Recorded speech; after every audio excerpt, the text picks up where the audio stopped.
एक दिन की बात है, सुखदेव जी कहते हैं राजा परीक्षित से कि हे राजन, जब भगवान द्वारका में आनंद के साथ रहते हैं तो एक भगवान के मित्र हैं जो बचपन के मित्र हैं, वो बड़े निर्धन हैं, उनका क्या नाम है? सुदामा। तो परीक्षित जी को बड़ा आश्चर्य होता, विचार करते, बात कहते, प्रभु एक बात बताइए, जो भगवान का भक्त हो, भगवान का मित्र हो, मैंने तो सुना है कि भगवान के दर्शन करने मात्र से जीव का उद्धार हो जाता, कल्याण हो जाता है, फिर भगवान के खास मित्र होते हुए भी मैं निर्धन कैसे? तुम्हारा नंबर आने वाला है। तो यहाँ पर कहते हैं सुखदेव जी महाराज राजा परीक्षित से कि देखो, वह बहुत पुरानी बात है, एक समय का जिक्र था जब भगवान द्वारकाधीश गुरुकुल में थे। कहाँ? गुरुकुल में उज्जैन सांदीपन के यहाँ जब पढ़ाई कर रहे थे, शिक्षा अध्ययन कर रहे थे, तो उन्हीं दिनों उनके यही सुदामा नामक मित्र वो भी पढ़ाई कर रहे थे, तो इनकी वहीं पर मित्रता हो जाती है। एक दिन की बात है, गुरु माँ ने इनसे कहा कि आश्रम में प्रसादी बनाने को सूखा ईंधन नहीं है, लकड़ी नहीं है, जंगल से ले आओ। तो ठाकुर जी आए, अपने गुरु माँ से कहते मैं चिंता ना करो, मैं अभी जाऊंगा। ठाकुर जी चले, साथ में वही चतुर सुदामा जी साथ में है, सखा चले। गुरु माँ ने सोचा ये जंगल में जा रहे हैं, छोटे छोटे बालक हैं, कहीं इन्हें भूख लग ना जाए, तो गुरु माँ ने थोड़े से चने दे दिए कि लो, भूख लगे तो इनको खा लेना। सुदामा जी ले गए, भगवान जाते हैं जंगल में, लकड़ी एकत्रित करते हैं कि अचानक में आज आंधी तूफान आ जाता है, बारिश होने लगती है, ठंडी ठंडी हवा चलने लगती है। सुदामा जी आज घबरा जाते हैं कि आंधी तूफान है, वृक्ष के नीचे खड़े हो जाते हैं। अब सुदामा जी तो पहले से दुबले पतले थे महाराज, अब आंधी तूफान ठंड के कारण आज उन्हें भूख भी लगने लगी, सुबह से निकले हुए हैं, तो आज वे चने खाने लगे। दो हिस्सों में कर लिए कि एक हिस्सा कृष्ण का है और दूसरा मेरा, मैं अपने हिस्से का खा लेता हूँ। अपने हिस्से का चबा गए, लेकिन भूख में महाराज संतुष्टि नहीं है।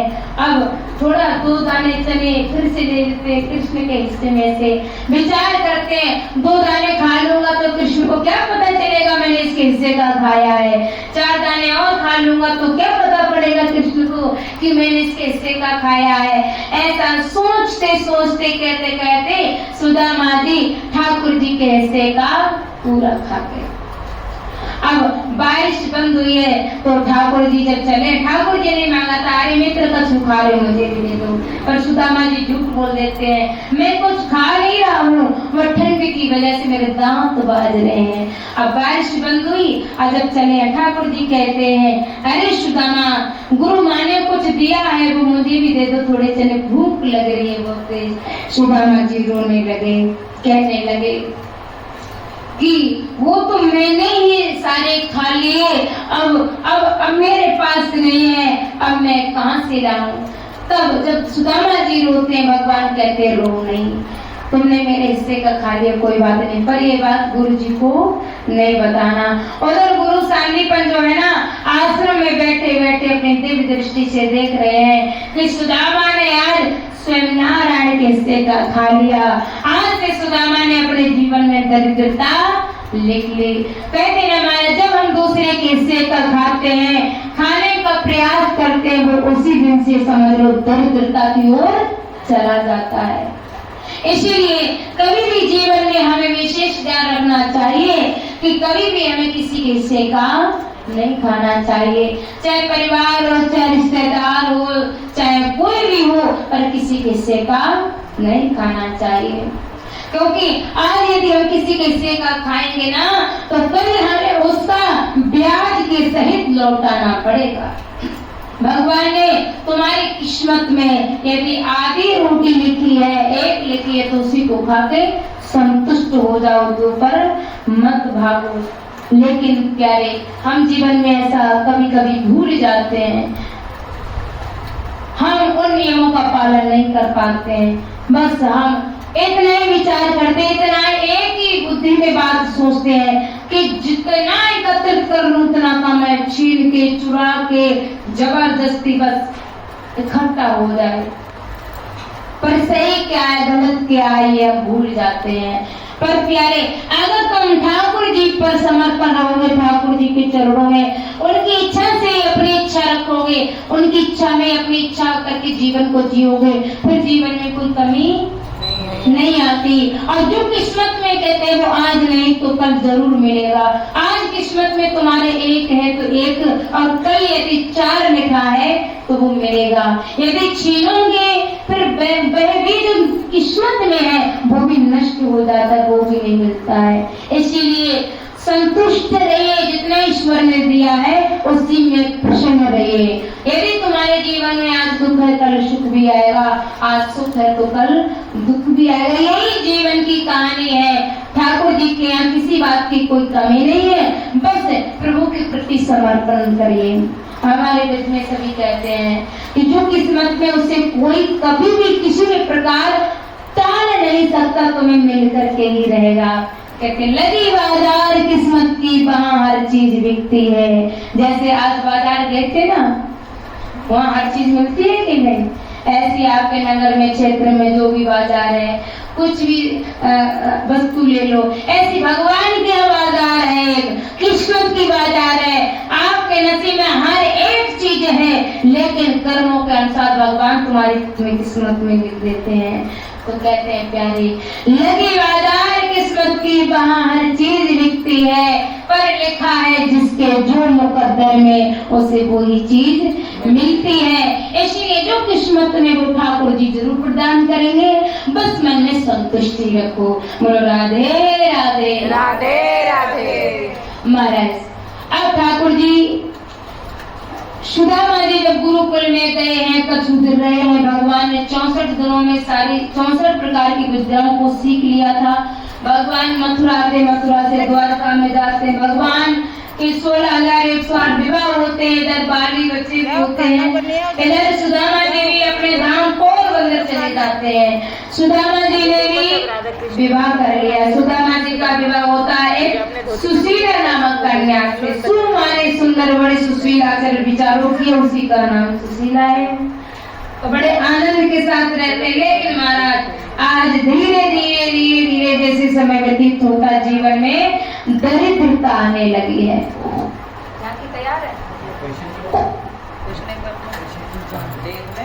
तैयार है ना? आज महाराज, जब जीवन में दरिद्रता आने लगी है, ऐसी दरिद्रता की जीवन में न कभी तुमने देखी होगी, कभी नहीं, और न ही किसी के जीवन में थी, न है, न ही कभी होगी। ऐसी दरिद्रता उन सुदामा के घर में आया।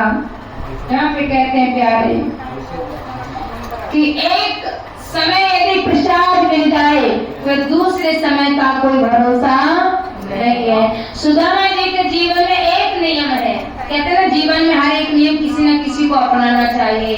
वो ब्राह्मण है, लेकिन नियम क्या है, 5 घरों से केवल भिक्षा लेने जाते हैं। यदि मिल जाए तो प्रसादी बढ़ जाए, और ना मिल जाए तो भूखे सो जाते, पर छठे द्वार पर नहीं जाते हैं। कृष्ण कृपा समझ करके हर रोज 5 घरों में जाते हैं। अब महाराज, कई कई मैया का स्वभाव होता है कि द्वारे पर कोई भिखारी आया, चलो थोड़ा सा दे दो। कई की मैया ना प्रभाव की होती है, क्या करती, क्या रोज रोज आ जाते, चलो जाओ आगे जाओ, या कुछ नहीं मिलने वाला, डांट के फटकार के भगा देती है।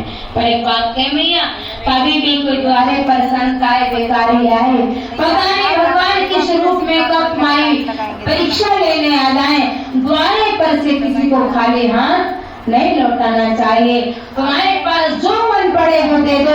यदि कुछ भी नहीं है तो उसे गिलास जल पिला दो, वो भी नहीं है तो भगवान ने वाणी तो दिया है ना, उससे प्रेम से कह दो, भैया आज ठाकुर जी की कृपा से हमारे घर में कुछ नहीं है, तो मैं तुम्हें क्या दूं, एक काम करो, फिर कभी आना, अभी आगे देख लो, प्रेम से बोलो ताकि उसको बुरा ना लगे।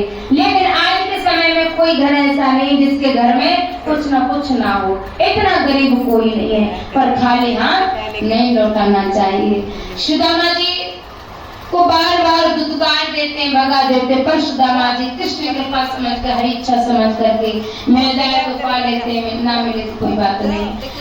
4-4 दिन कभी कभी व्यतीत हो जाते हैं, पर चूल्हा नहीं जलता है। छोटे छोटे बाल गोपाल हो गए सुदामा जी के, 4-4 बच्चे हो गए।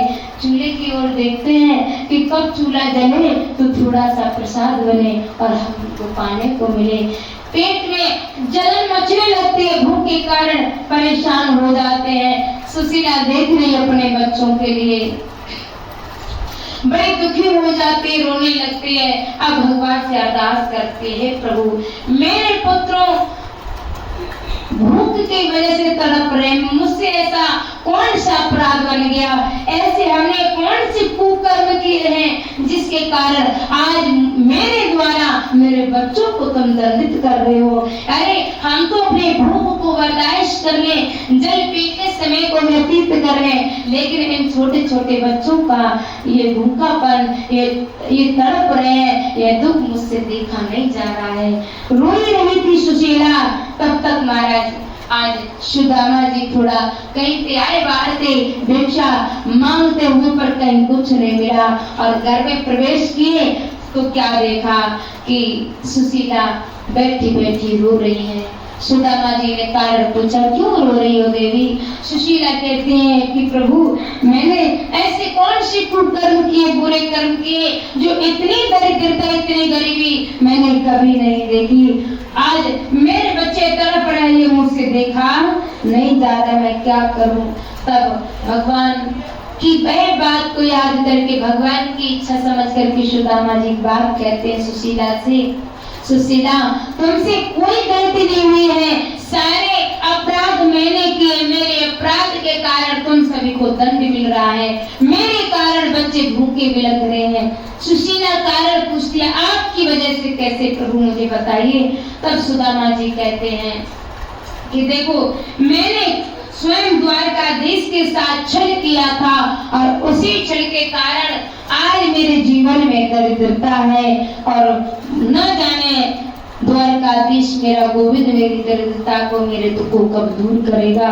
सुशीला ने सुना, क्या द्वारकाधीश तुम्हारे मित्र हैं? सुदामा जी कहते हैं, हाँ मेरे बचपन के सखा हैं, बचपन के मित्र हैं। तब सुशीला ने आज निवेदन किया कि हे स्वामी, यदि वो तुम्हारे बचपन के मित्र हैं, तुम्हारे बचपन के यार हैं, तो एक काम करो, तुम अपने कृष्ण के पास, द्वारकाधीश के पास चले जाओ। तुम उनके पास जाओगे तो वो थोड़ा बहुत धन अवश्य दे देंगे, कुछ ना कुछ दिन का गुजारा हो ही जाएगा। तो सुदामा जी कहते हैं कि नहीं, कि किसी के आगे कभी हाथ नहीं फैलाना चाहिए, जो किस्मत में है उसे तो भुगतना ही पड़ेगा, दुख है तो दुख भुगतने पड़ेंगे, और इस अवस्था में मैं किसी के घर नहीं जा सकता। सुदामा जी अनन्य भाव से कहते हैं सुशीला से, देवी सुनो, यदि किसी के आगे हाथ फैलाओ तो जानते हो क्या होता है?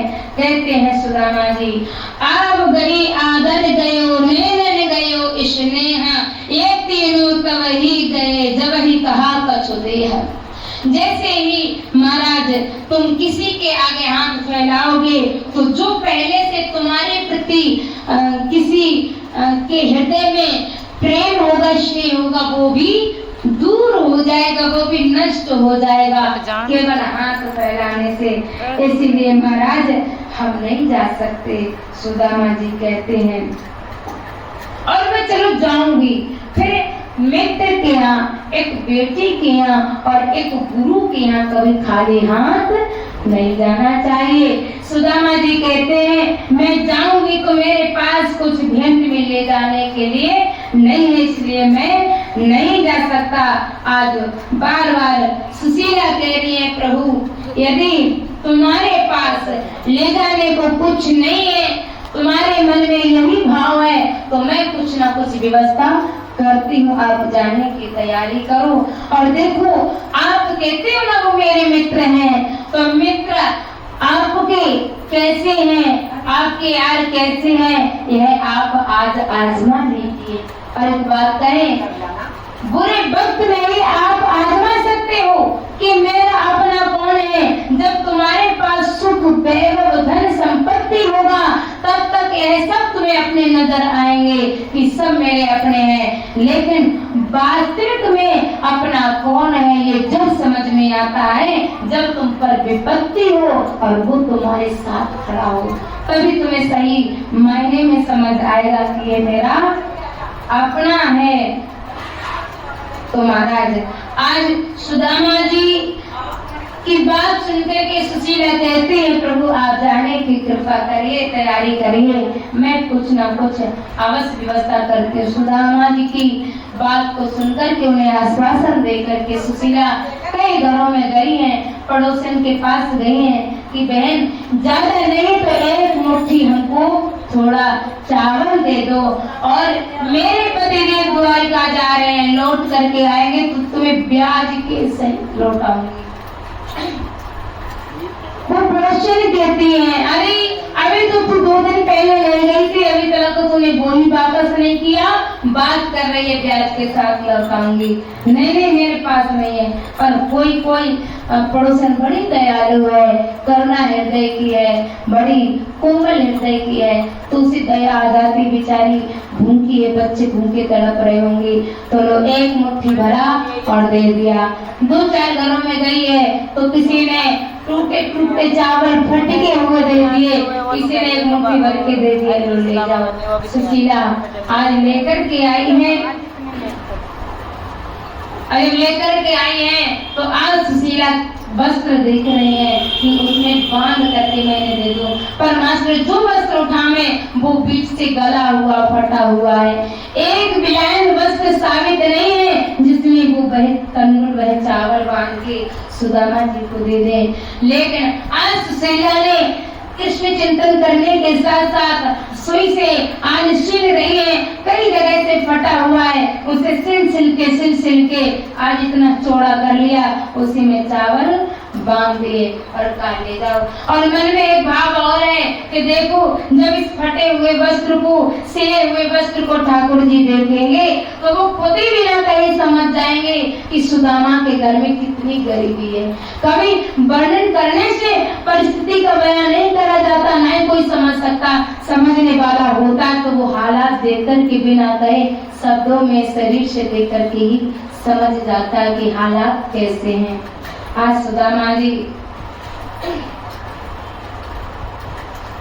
वे तंदूर में चावल लेकर के चले हैं और रास्ते में जब जा रहे हैं तो एक ही विचार करते हैं कि हे कृष्ण, मुझे लगता है आज तुम्हारी कृपा हुई है इसलिए मैं आ रहा हूँ। इतने वर्षे हो गए हमारी आपकी भेंट नहीं हुई है, और मुनि जन, ऋषि जन जन्म जन्म तक तपस्या करते हैं आपकी झलक पाने को, लेकिन नहीं पा सकते हैं। जन्म जन्म मुनि जतन कराही, अंत राम कहे आवत नाही।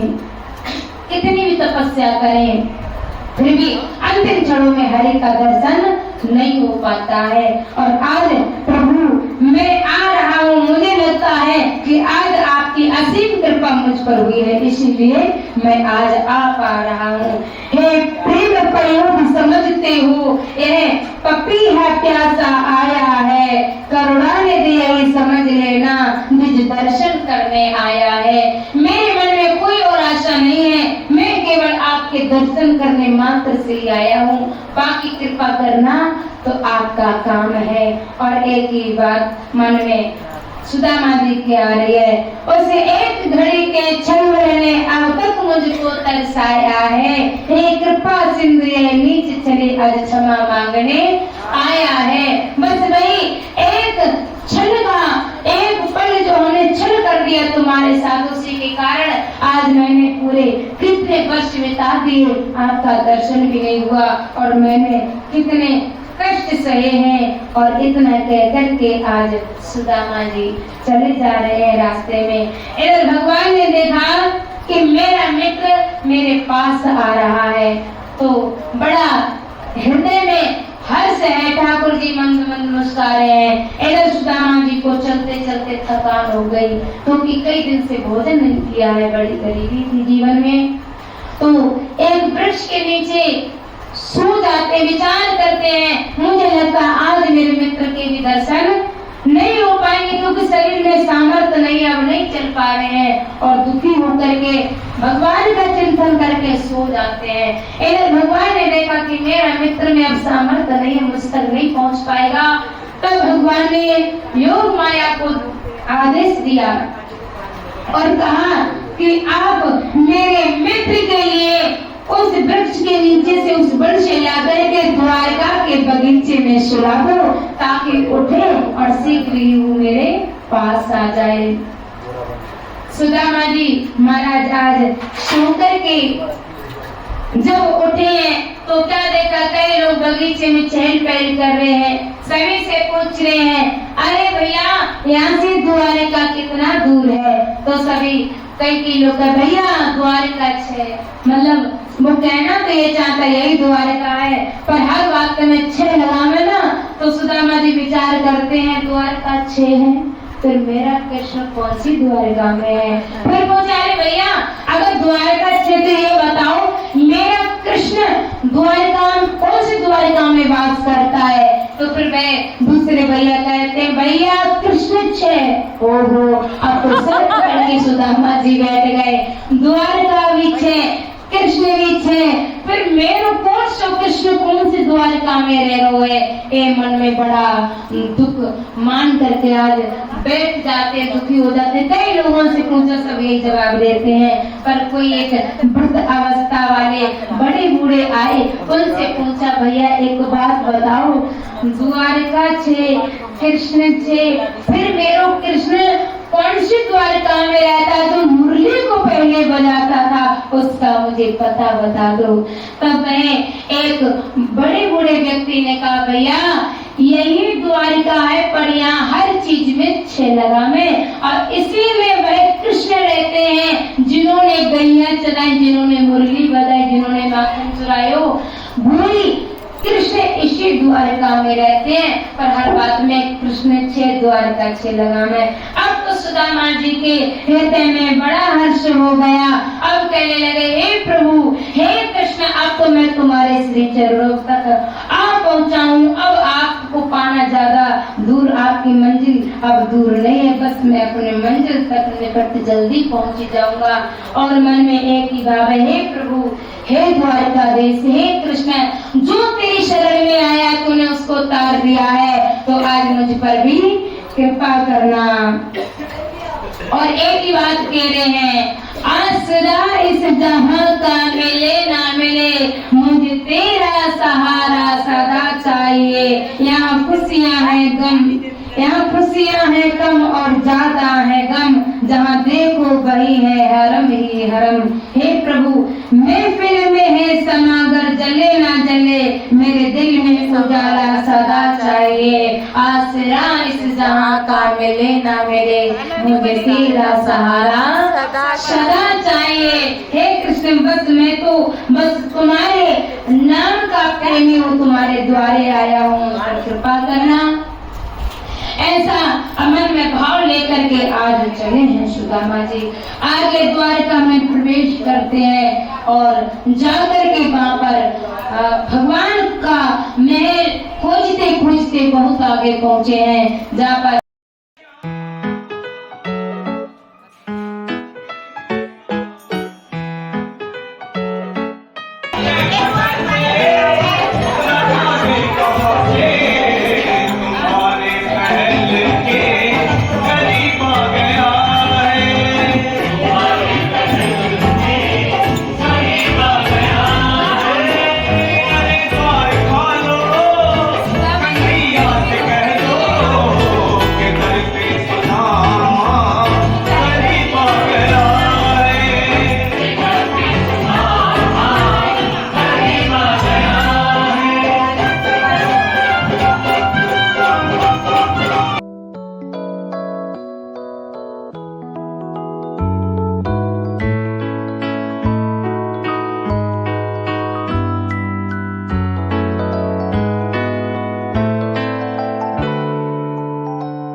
बेइज्जती हो जाएगी।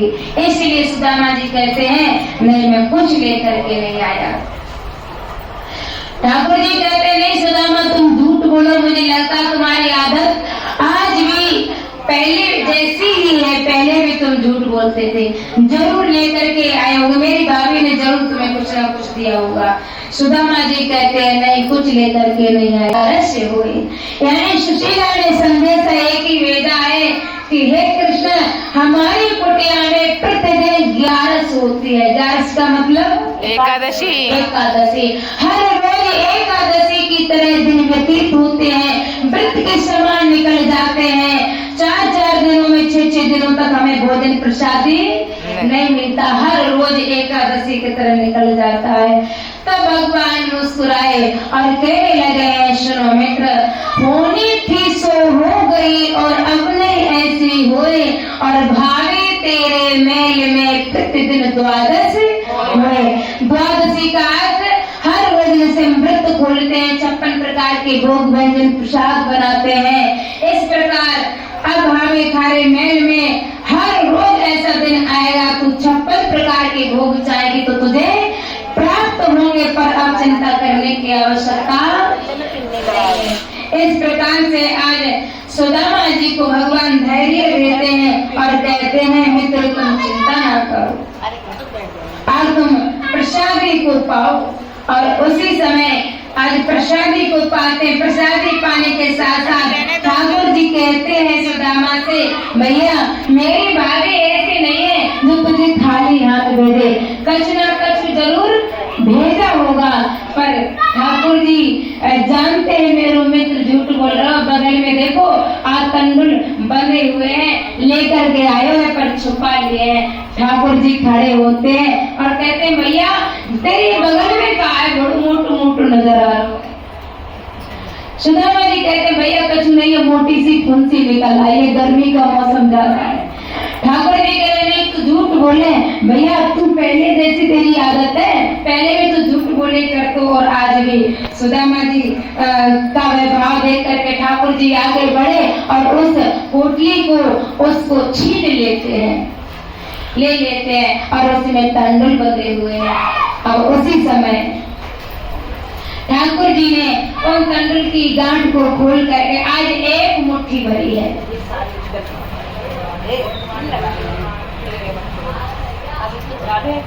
एक मुट्ठी भर के आज ठाकुर जी ने चाव ली है।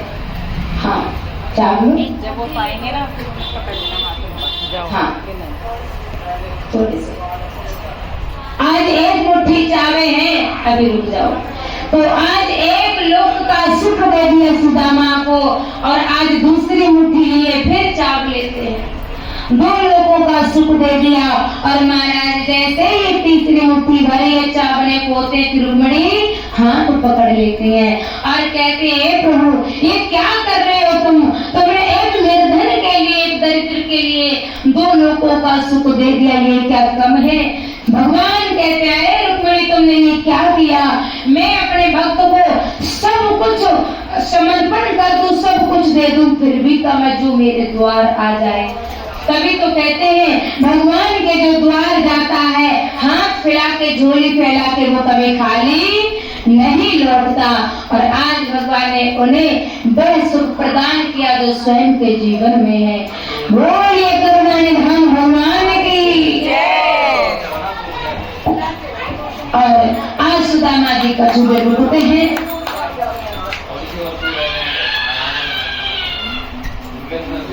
कछुए सुदामा जी रुके तो एक दिन की बात है, सुदामा जी ने एक बात पूछी कन्हैया से, अरे कन्हैया ये बताइए सामने बैठी इतनी सारी ये कौन है। तो ठाकुर जी कहते हैं अरे भैया ये वो है। कौन वो? अरे वो कौन? अरे वो का अर्थ क्या होता है? ठाकुर जी कह रहे अरे मेरी धर्म पत्नी है ये सारी। आज सुदामा जी कहते हैं अरे कन्हैया एक बात बता, कछु गिनती भी है कि अनगिनती विवाह किए तुमने? ठाकुर जी कहते हैं हाँ गिनती तो है। तुम जानना चाहोगे? हाँ मुझे बता तूने कितने विवाह किए हैं? तो ठाकुर जी सुदामा जी के कान में बताते सुन भैया मैंने विवाह किए हैं 16। अरे नहीं 16 नहीं 16,000 सुदामा जी चौंगर भैया और सुन तू अभी 16,108 सुदामा जी मुंह पकड़ के बैठ जा रहे कन्हैया तूने तो सांस ना ली ब्याह करते करते मैंने तो एक विवाह किया है और एक विवाह के चक्कर में 2-4 बच्चों के चक्कर में दर दर भटकता हूँ कोई पेट नहीं पाल पाता हूँ तूने इतने विवाह कर लिए पर सुदामा जी मन में विचार करते कोई बात नहीं इसमें मेरा ही भला है तूने विवाह किया तू आगे पालेगा मुझे थोड़ी नहीं कुछ करना है सुदामा जी विचार करते हैं कि जब मैं यहाँ से जाऊंगा ना महाराज जब कोई अपने घर से जाता तो उसे विदाई देते हैं कि नहीं कोई मेहमान आ जाए तो सुदामा जी विचार करते हैं जब मैं यहाँ से जाऊंगा यदि ये कृष्ण की 16,108 रानियां जो हैं यदि 1-1 रुपए से भी विदाई करेंगी तो कितना हो जाएगा 16,108 तो महाराज हमारी गरीबी तो खुद से ही दूर हो जाएगी है और राधे राधे राधे राधे आज सुदामा जी मुस्कुराए हैं कुछ दिन वहाँ पर ठहरे हैं एक दिन की बात है सुदामा जी कहते भैया कन्हैया अच्छा अब तक हमें काफी दिन हो गए बच्चे भी याद कर रहे होंगे और हमको जाना है ठाकुर जी कहते हैं कुछ दिन भैया रुक जा रहे तो अच्छी बात है सुदामा जी कहते हैं नहीं भैया अब तो हमको जाना है तो ठाकुर जी कहते भैया जा रहा है तो जाने वाले को किसने रोको है अब सुदामा जी आगे को 2 कदम बढ़े हैं विचार करते जब जाऊंगा तो कन्हैया कछु ना कछु भेंट में जरूर देवेगो तो जब धीरे धीरे कदम आगे रख रहे हैं और पीछे मुड़ के देख रहे हैं और कह रहे हैं कन्हैया मैं जा रहा हूँ कन्हैया कह रहा भैया जा रहा है तो जा सुदामा जी विचार करते हैं मैं तो पहले ही कही कि जितना जी ज्यादा बड़े सेठों में बड़े कंजूसों में जो राजा बन गए ये बहुत कंजूस है कछु नहीं दे वो मैंने सुशीला को पहले ही समझाया फिर विचार करते शायद इसको याद नहीं रहा होगा कि विदाई ने फिर सुदामा जी कहते हैं भैया अच्छा तो मैं चल रहा है ठाकुर जी कहते हैं जा भैया सुदामा जी मन में बड़े दुखी है विचार करते हैं यहाँ तो फूटी कोड़ी भी मिलने वाली नहीं है महाराज चले हैं मन में बड़े दुखी है मुझे पहले ही मालूम है कि बड़ो कंजूस है ये कन्हैया कछु नहीं दे रहे वो मैंने सुशीला को बहुत समझाया पर सुशीला ने एक नहीं मानी महाराज सुदामा जी आप सभी के बीच आ रहे हैं सुदामा की गरीबी दूर जो करना चाहे वो सुदामा जी को भिक्षा दे सकता है जैसी कृष्ण की द्वारका नगरी है वैसे ये सुदामा नगरी बना दी जाकर के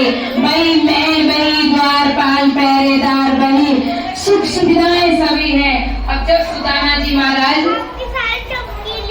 आज अपने घर पहुंचे तो कहा देखो अरे जहाँ पर हमारी टूटी सी झुपड़ियाँ आती महाराज वहाँ पर आज ये मेरे दुमेले किसने बना दिए मुझे लगता है मेरी झोपड़ी को उखाड़ के फेंक दियो काई ने और कब राजा ने कब्जा कर लियो है अब तो सुदामा जी बड़े दुखी हैं देख रहे हैं कह रहे मेरे यहाँ पर एक कपिला गाय बंधा करती थी अब तो यहाँ पर बड़े बड़े गजराज खड़े हुए हैं हाथी खड़े हैं यहाँ पर मेरी एक थोड़ी डुगरिया रहती थी सुशीला यहाँ पर तो दास दासियां विचरण कर रहे हैं और ऐसा देख ही रहते तो सुशीला अंदर से निकल करके आई हैं संग की सहेलियां हैं दासियां हैं और बड़ी युवा अवस्था में बड़ी सुंदर सुशोभित हो रही हैं सुशीला ने आकर के सुदामा जी की आरती उतारी और कहा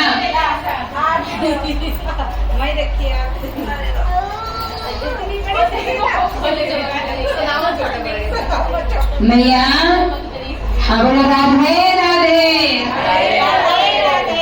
आज सुदामा जी की जब आरती उतारी सुदामा जी कह रहे सुशीला तू इतने सुंदर सुंदर वस्त्र कहाँ से ले आई ये महल किसको है मैं तो कोई छोटी सी झोपड़ी में छोड़ के गए हो तब सुदामा जी से सुशीला कहते हैं कि हे प्रभु ये तुम्हारे कन्हैया का खेल है जिसका कोई पार नहीं पा सकता मैया स्वर कम बचाओ थोड़ी सी बोलो राधे राधे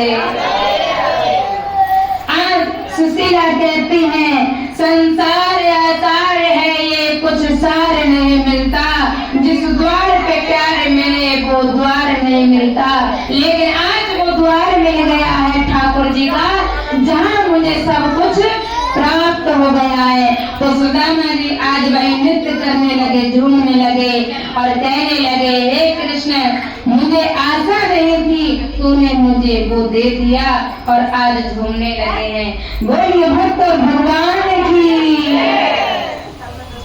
और सुंदर भाव से सुदामा जी जब नृत्य कर रहे हैं, सुशीला से एक बात कह रहे हैं, सुशीला, अब कृष्ण ने सब कुछ प्रदान कर दिया है, अब तुम भोगों को भोगो, मैं तो जाकर के अपने कृष्ण का चिंतन करूंगा। और ये भाव लेकर के और आज भगवान का चिंतन करके नृत्य कर देते। और एक ही बात कहते हैं कि जो कृष्ण नाम को, राधे नाम को उच्चारण करता है, वो हो गया। इतना आगे पहुंच गए तुम, अभी तक आरती बैठ के बैठे हो। अरे प्लेट से कोई बात नहीं। हाँ, वही तो पूरा वो करेंगे। कहते हैं जो कृष्ण नाम को अपने जीवन में धारण करता है, कृष्ण रस को पीता है, जिसके जीवन में कृष्ण नाम, राधे नाम का नशा चढ़ जाता, उस जीवन में दूसरा नशा कभी नहीं चढ़ता। यहाँ पे भक्त कहते हैं, एक लाइन का कीर्तन, वो